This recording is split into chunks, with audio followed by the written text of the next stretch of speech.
Good morning, everybody, and welcome back. Or if you're new here, welcome to another edition of Kingly Conversations, man. And we got another hot one for you today. But before we get into all of that, you know what time it is, man. I ain't got to tell y'all at this point. Zoe's got a shout out. I would like to shout out all the listeners and for everything that's going on out there. Be safe. We got new strands of COVID supposedly out there. We got a lot of protests going on out there. So everybody out there, be safe. And that's all I got to say about that. Okay. Well, this week we're talking about, is that a problem? And we're talking about trauma. So strap in. Let the Kings talk about it.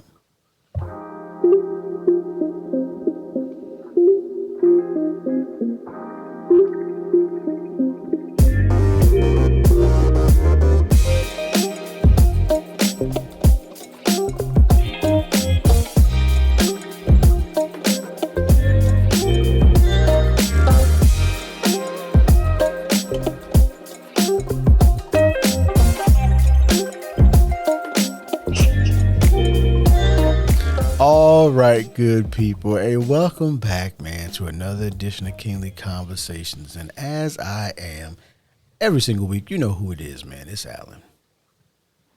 Trauma. Cue the music. I'm just joking. It's your boy Twine.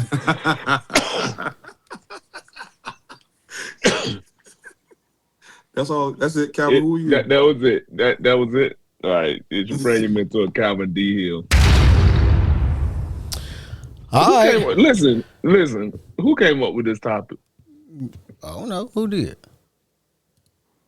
I can tell you. It was 10/14 of 2023. Jesus. Hey, that's crazy. That is crazy. Oh yeah, we got some in the bag. It looks like I can tell you who came up with this topic. You want me to tell you? Yeah, I know who it did, but I'm trying to figure out why. Hey, that's what we trying to figure out. All right, cool. So I think it was when you was in your AI phase. Trauma. I think that's what it was. Was when you were in your AI phase. Was like, I'll be the host, guys. Come on, let's talk about trauma. So trauma is something that a lot of people deal with that unfortunately they don't seek help for, and sometimes they get stuck in a loop of going and reliving these traumas because they don't seek out help. So we're going to go ahead and get started with the first one, which is emotional. What's up, Alan? I don't even think people realize that they're going through trauma because they just thinking trauma is life. Because I mean, let's be real. So if you were born in the 80s or 90s, how many global crises have you been through that you knew about? Because in the 50s, 60s, and 70s, you probably, like if you didn't live in Florida, would you have known about the Cuban Missile Crisis? When people started building bomb shelters in the basement, that wouldn't have worked anyway. But would you have known about it? If you lived in Bismarck, North Dakota, would you have known? Would that have been something traumatizing? Or like the savings and loan collapse of the earth? People forget that these.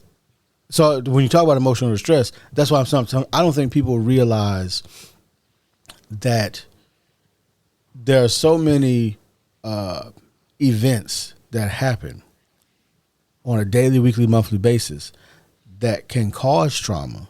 I don't think people realize it. Like, I know somebody who got stung by a yellow jacket. Okay. Almost 15 years ago. And they won't go near any type of wasp. Like, nowhere near. Like, going across the street if they see a wasp type of thing.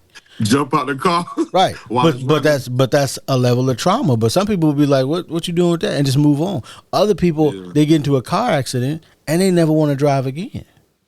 Mm-hmm. So the question I always ask is, when we talk about trauma, I think sometimes people, they want to limit it to like, they want to limit it to certain things. And I'm like, trauma is a very, very wide net.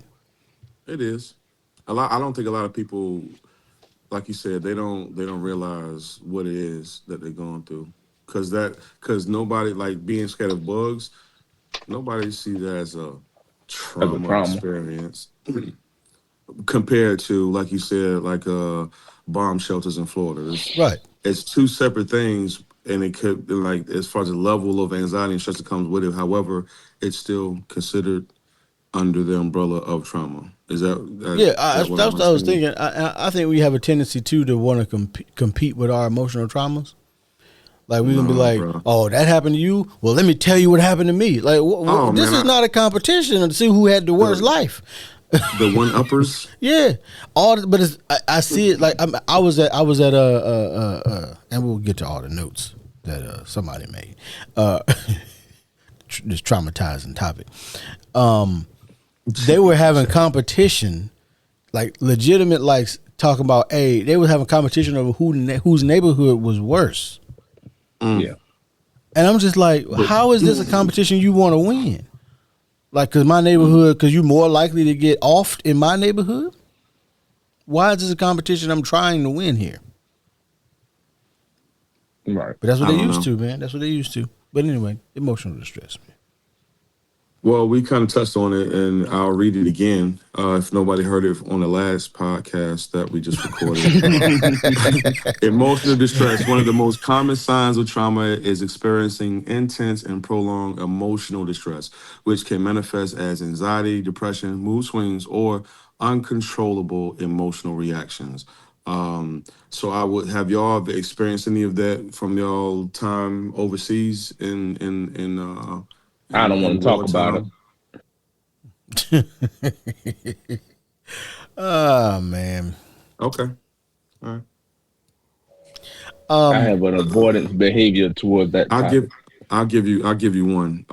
I was traumatized and it took me a while to get over it, but the mosquitoes over there in Iraq traumatized me. I will say that them things were little miniature tanks. They were bad, they were aggressive, and they were relentless no matter what you did. All right. So, and they showed us videos of people getting the Nile River disease because of mosquitoes. And that part right there, when I saw those pictures and people had holes in their neck, in the back of their head because they got bitten, infected by the mosquito who bit them with the disease. So that's one of the things that I recently got over within the last couple of years. I ain't lying, because ask Ashley, I was terrified of mosquitoes. Like my whole demeanor and personality would change because I would get stressed out because I saw one mosquito. So that's one thing that I can recall of the many other things that I experienced with my trauma. So, hey, thank you, man. I appreciate that, man. I appreciate it. So anyway, since y'all don't want to share, I mean, but Calvin can talk about it. Listen, so I don't know. I try.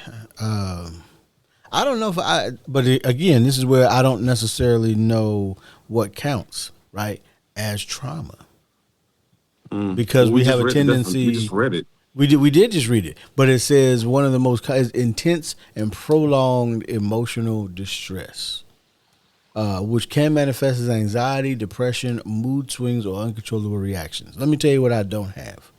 I don't have uncontrollable reactions. Got it. Because some people would say that I might be stoic. I don't know that I'm emotionless. But I also was taught from a young age that you don't let other people see your emotions, because if they know that they can push your buttons, never let them see you sweat, bro. Right. So I'm still operating on that programming to some degree. Once I step outside my door, inside my house, I can be emotionally free, so to speak. But outside, I can't. I feel like I still can't let you see that you have affected me in any way, even if I could be seething under the surface. You're not gonna know it. Gotcha. Well, I don't have the honor and privilege of having such ways and demeanors, but it sounds good. Hey, I've been working on that for a long time, brother. Long time. Sounds good. I have. Speaking of, and the question is that trauma? It might be you masking it. I don't know. I don't want to tell you. I ain't no counselor. Let's get one up here. Let's talk about it. But I will say that as far as wearing my emotions on my sleeve, that's partly because of how I was raised and who I was raised by as well. So when it comes to flashbacks and intrusive thoughts, there have been there has been a lot of time spent in therapy to unlearn some of those things that I went through in regards to being raised and even some of the things in the military. So it's been a process. So sometimes I do have those intrusive thoughts, and sure enough, I'll fall into a space of I wouldn't say anxiety, but it definitely turns it just shuts me off. I just turn all emotions turn off. So thankfully, I've been able to work through that and still working through that. In regards of flashbacks and intrusive thoughts, I'll go ahead and read this for our second point. Was that recurrent and distressing memories, nightmares, and flashbacks related to a trauma event are indicators of trauma. So just kind of being transparent with y'all and sharing. I'm listening. Let's see. So I'm just trying to. So I don't really, because we all served in the same place. Like I don't have any like flashbacks, nightmares, or distressing memories from my time in the sandbox. So I share one with you. Might be doing okay there. Was it was it mosquitoes? No, it wasn't mosquitoes. It was a rocket. Which one? Remember that? Which one? I know. Remember that first time we went out there? It was outside, standing at the tent. Mm-hmm. Yeah, that's one. Hey, that's one. But now we can get into. So this can really indicate how different events can affect people differently. Because so like that first attack, what I remember is stuff that's funny to me. Right? Because like maybe that's how you cope with it. Maybe. Because seeing people grab the wrong boots, wrong gear, wrong everything, I was just like, yo, you ain't ready. Like, this is hilarious. Move. Which way we going? I was like, they gave us this information already. But I know that different events can affect people differently. I think that when the problem that we have a lot of times, at least in American society, is we don't leave space for other people to see the same event a different way. Mm. Gotcha. Calvin. He ain't gonna say nothing. Moving on. He got to see the therapist for the fifth time then before he can weigh in on this stuff. So avoidance behavior. Let me read this first so I can understand. Definitely where Calvin is at right there. Individuals who have experienced trauma may go through a great lengths to avoid reminders of the traumatic incident, which can lead to social withdrawal and isolation. Calvin, anything? No? Okay. So look, I can say there certainly is. I do have some avoidance behaviors, right? But my avoidance behaviors are related to the death of someone, right? So I don't intentionally put myself in remembrance scenarios, because for me it just dredges up all the same the emotional distress, gotcha. And I would just prefer not to be emotionally distressed. I mean, who would want to be? Unless they are unaware of, like you said before in the very beginning, like sometimes people just don't know. Yeah, I mean, listen, we can't avoid all trauma anyway, but I don't think sometimes people see everything. Sometimes people don't see stuff as trauma. Like for a lot of people, like for the entire country, like 9/11 was a level of trauma, right? But I would even say, I mean, the problem is I think we're just living from trauma to trauma to trauma to trauma. Right?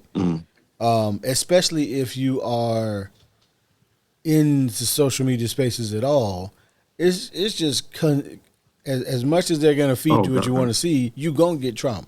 Sometimes you gotta disconnect, man. You do. I think people should do a disconnect, but I think people should do a 30-day mental fast like twice a year anyway. So that would help. That would help people disconnect. People just have a hard time. Now it's harder for people to do. Because especially youth, man, they out here getting depressed over stuff that they can't even control. Like, yo, what are we doing? But that's another episode. But that's the world. That's the world they were brought into. Because people from the 50s would probably be like, "What y'all out here being all up in arms about?" Again, trauma competitions, Like this is how I had it. You ain't got it this bad, so you should be okay. Well, I'm not okay because I But didn't did have to you have it die? that bad. Right, right. But did you die? I don't let my kids have social media. Well, good for you. That's good. Just hold on to that while you still can. I'll wait till they're about 17, 18.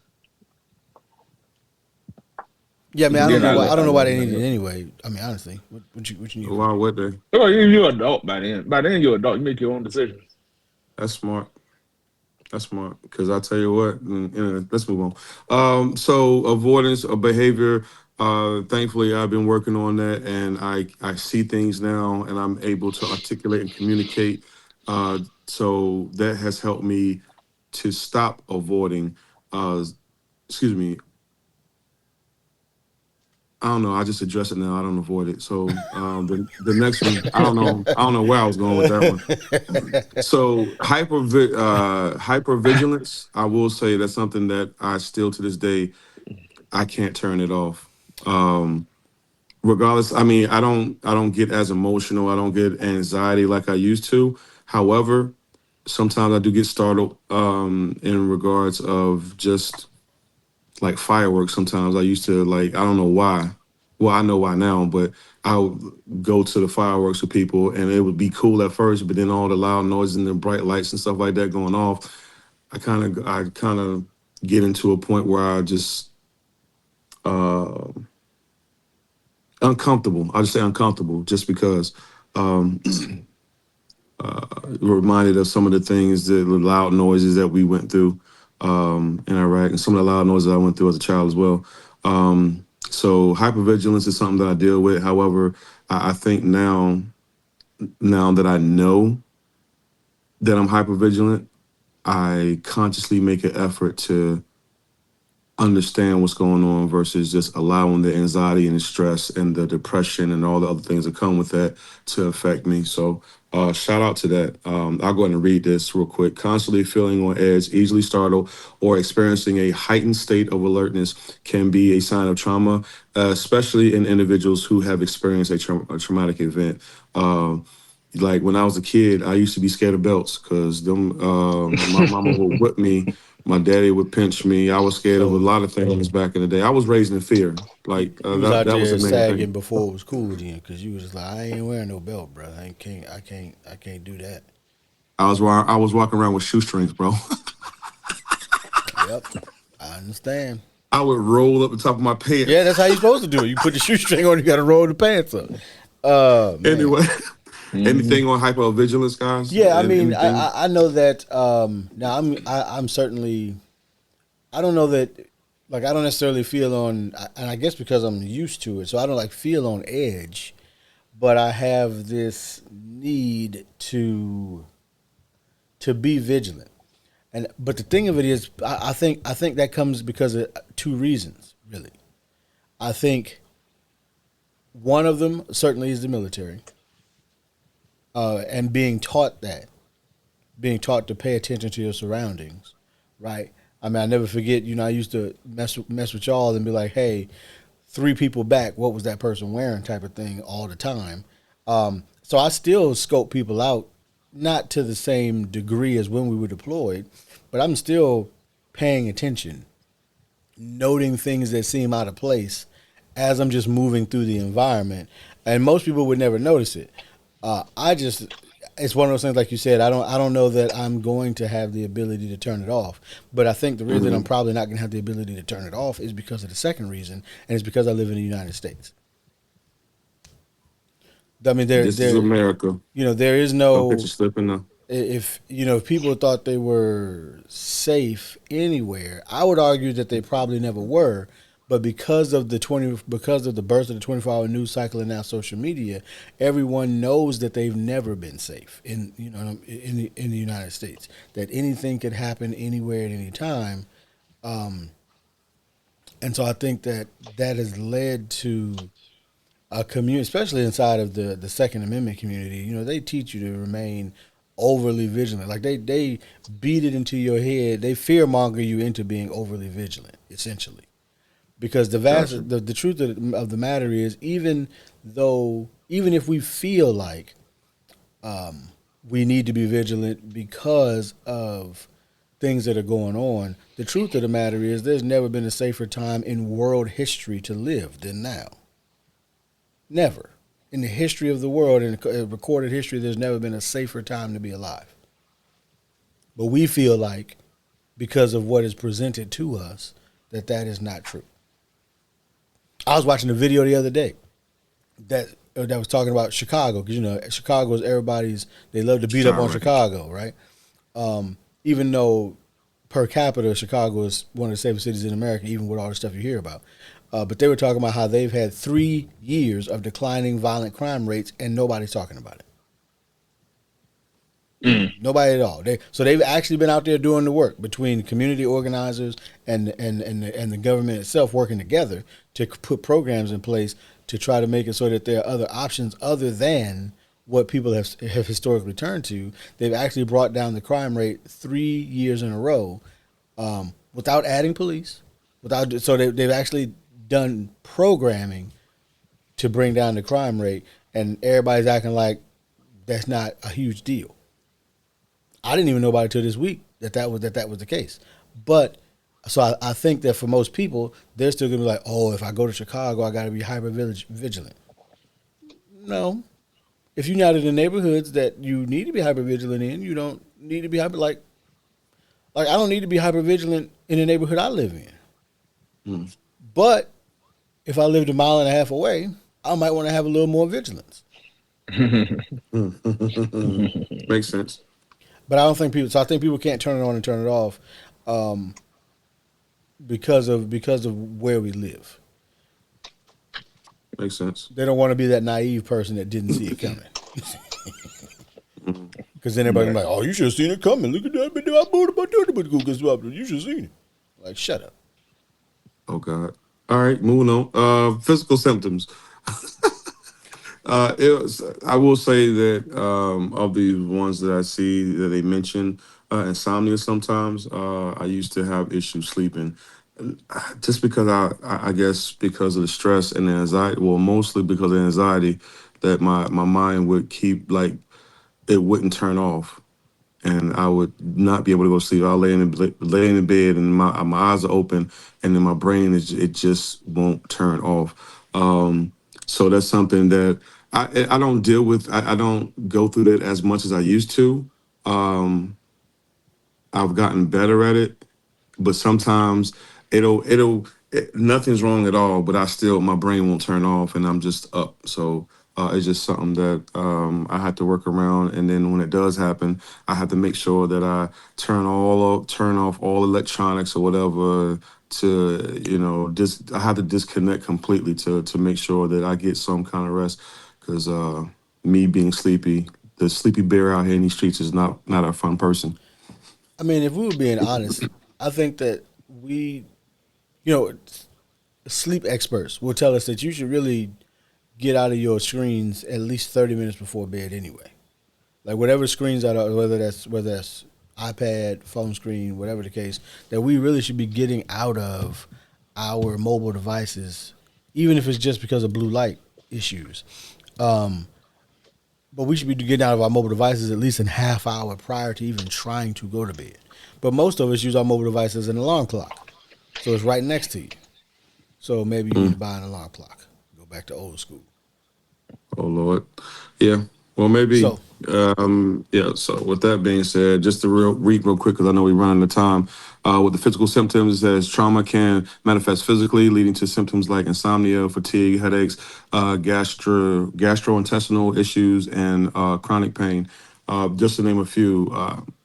Like I said, some of those things, like the fatigue, of course, headaches, especially when you don't get enough rest and not eating right. So just for the listeners, if you have any of these symptoms, you might want to. And some of those things are going to lead to other issues. I mean, if you're fatigued all the time, yeah. I mean, if you death. Well, I mean, listen, the number one indicator of death is being alive. So, I mean, nobody's ever escaped it. So, if you wasn't born, you couldn't die. But because you were born, you're gonna die. If you listening, go ahead and rewind it. I'm just saying. I tell people all the time, it's like, Oh, I'm like, well, I have an expectation. I tell people sometimes, like, if we look at all of our friend groups 100 years from now, we all got one thing in common: we not gonna be here. Not at this. I mean, unless you, if you find some vampire blood, let me know. But we in our 40s. All right. 100 years from now, I ain't seen nobody make it to 140 yet. It's been a while since I've seen anything like that. Last two, kind of. You didn't do number 6. You got to do 6. Oh, it's only 6 and 7. I didn't see that bottom. Yeah, that's fine. Last two, I'm on point right now. I'm paying attention. You had that coffee. I saw it.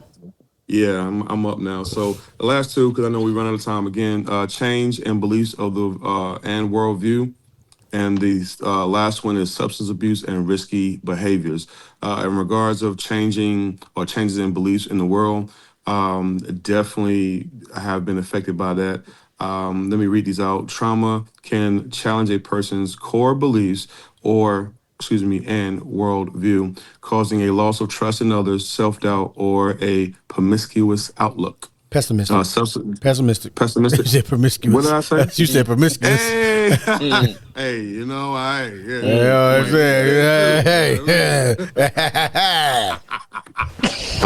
Emotional, damn it.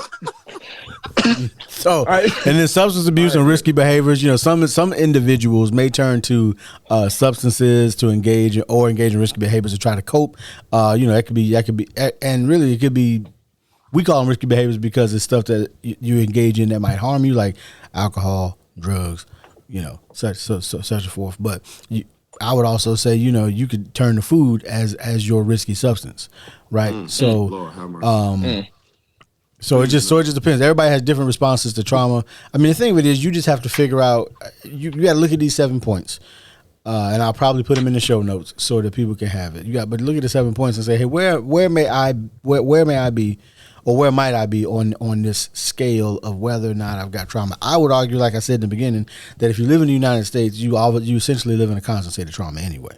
So it's just how that trauma affects you that's going to determine whether or not you feel like it's trauma. Cue the music. Oh, let me cue the music. All right. We got straight to all right, Calvin. Potatoes. What you got, Calvin? All right, Calvin. Last chance. We know you're in your 4th session, going to your 5th session over there. I got nothing. I'm the avoidance. I'm the avoidance out of all that one. Y'all still stuck on number 3? He said, I'm going to avoid everything. I'm going to avoid everything. Yeah, man. Hey, that's all I got, and now let's close it out. All I got is, take a look at these 7 things and see where you might be. See where you might be. I mean, to me, that's all life is. It's a constant state of evaluation and elevation, right? You evaluate what's going on, and you try to elevate yourself to the next level, if that's where you want to go. So that's all. Just take these 7 points and be better.